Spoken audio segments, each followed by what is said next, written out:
Abu Zar al-Ghifari radhiyallahu anhudan qaytilatgan anna nasa min ashabi Rasul sallallahu aleyhi ve sellem qala Nabi sallallahu aleyhi ve sellem ya Rasulullah dhahaba ahli duthur bil ajur. Эми uzun hadis ekan, biroq bunday. Ashab kiramda qolsa payg'ambar jana жүрген sahobalardan kedeyleri koluna жоқтор болғандар, subhanallah. Ушундай bir payg'ambar sallallohu alayhi vasallam janına kelip, ya Rasulullah, биздин бай болгон bir тугандарыбыз садака, зекет берип, бардык нерселердин баарын кылышып, ушунча деңгээлге жетишти.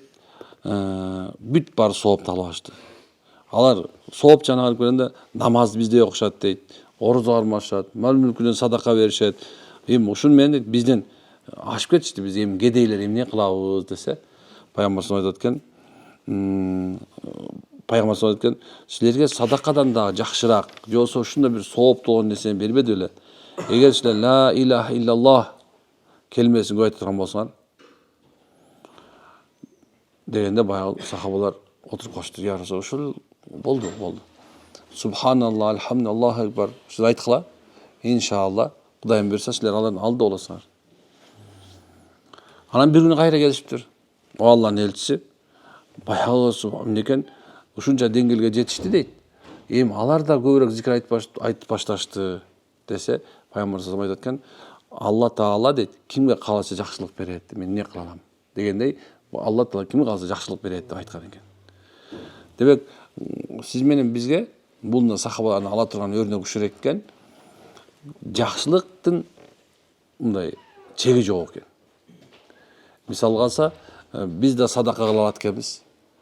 Биз да жакшылык кыла алат экенбиз. Бүт нерсе кыла алат экенбиз. Бирок бул жерде сахаба дагы бир нерсе айтканы, жакшылыкта жарыш керек деп атат. Тигинен артта калып калбайын. Ушундай бир намаз окушта, орозо тутушта, бүт жерде алдыда болгон аракет кылыш керек экен. Алдыда. Жөн эмес, артта эмес, алдыда болгон аракетин болуш керек экен.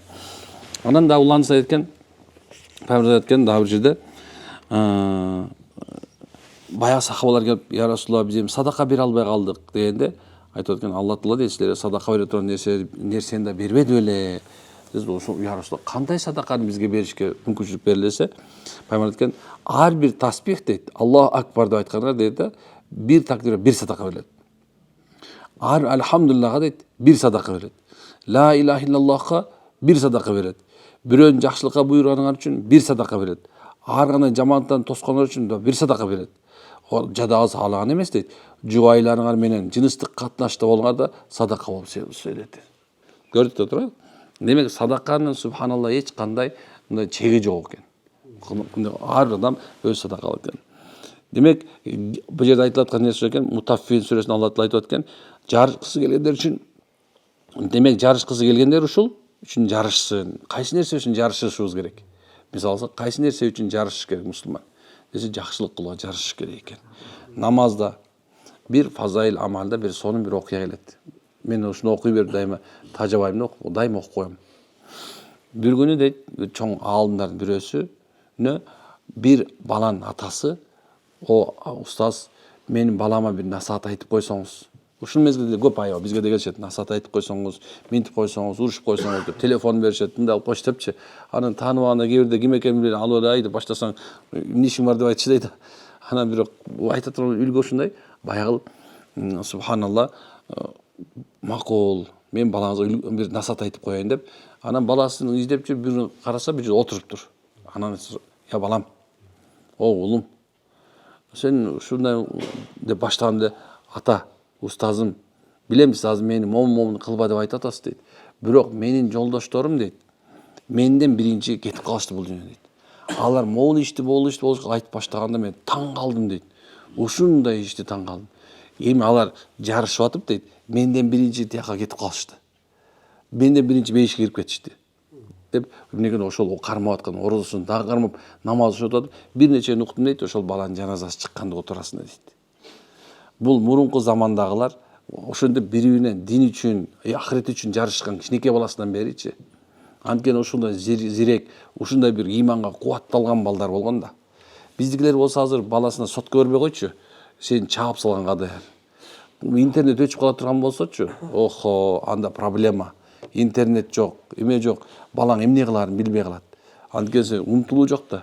Биз балдардын баардыгын тең эле окуу дей бергенбиз. Эми ал окуш керек туура. Бирок биз башка нерсеге тарбия алып салганбыз да. Зээнди башка нерсеге курдуруп салганбыз. Мына, демек, ушундай бир бейишти көздөй жарыштын аракетин кылыш керек дайыма. Дайыма жарышыш керек. Эч качан жарышпай калбагыла. Bir gün var.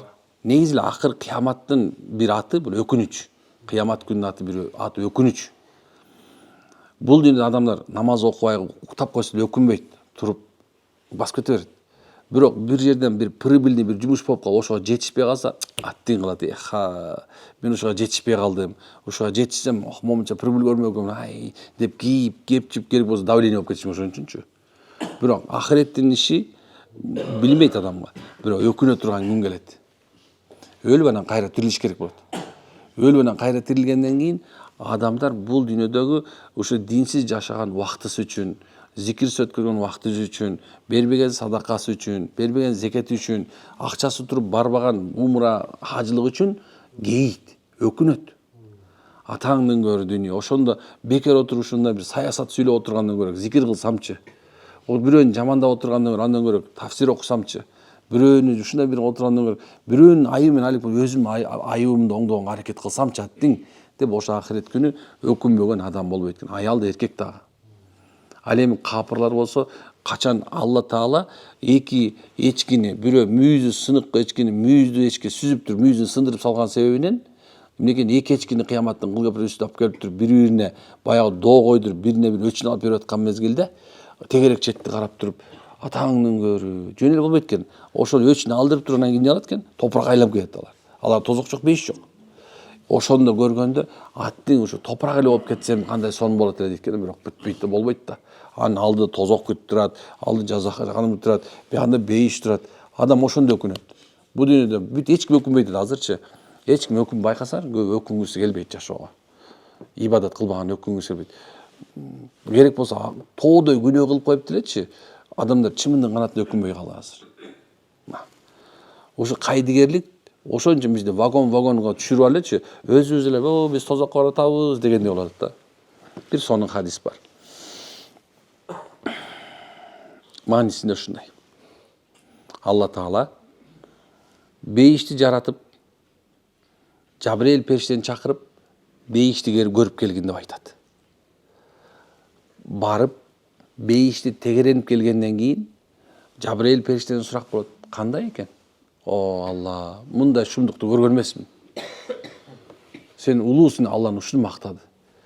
Эми бул бейишке ким кирет десе, кирбей турганга эч ким калбайт го деди. Баары каалайт муну деди. Макул деп туруп, Алла Таала бейишти оор нерсе менен курчап туруп баргандыр. Көрүп келем.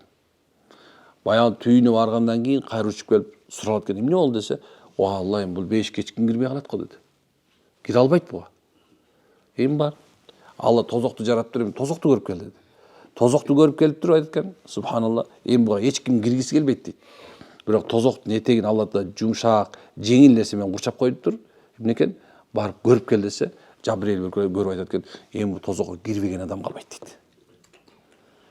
Көрсө ушул экен да, биз мындай шайтан бизге жеңилди оор кылып көрсөтөт, оорду жеңил көрсөтөт экен да. Мисалы арак ичип коет, тооба кыласың деп айтат. Зына кылып коет, эртең тооба кылып коесуң деп айтат. Намаз окуй жүрүп, эртең жетишесиң деп айтат. Жеңил кылып көрсөтө берет экен да. Бизге бирок жалган үмүттөр салып коюп, эртең кыласың. Адам өмүр өтүп кетет, акырында жаш кезинде убакыт жок, карганда субхана акыл жок болуп калат баягы. Ошондо адамдар эмне кыларын билбей, ахиреттин субханалла бул дүйнөгө саткан акыбалында Алланын азабында калып калат баягы. Ошондо ойлонгула да. Анткени Алла айтып атат да, акыл ээлер, ойлонбойсуңар дейт. Ойлонгула. Аракет кылабызбы иншалла? Амин. Субханакалла хамдулилlah. Анта астагфирука ва атубу илейк. Аллахым разы болсун, бизден келсе кечирип коюңуздар.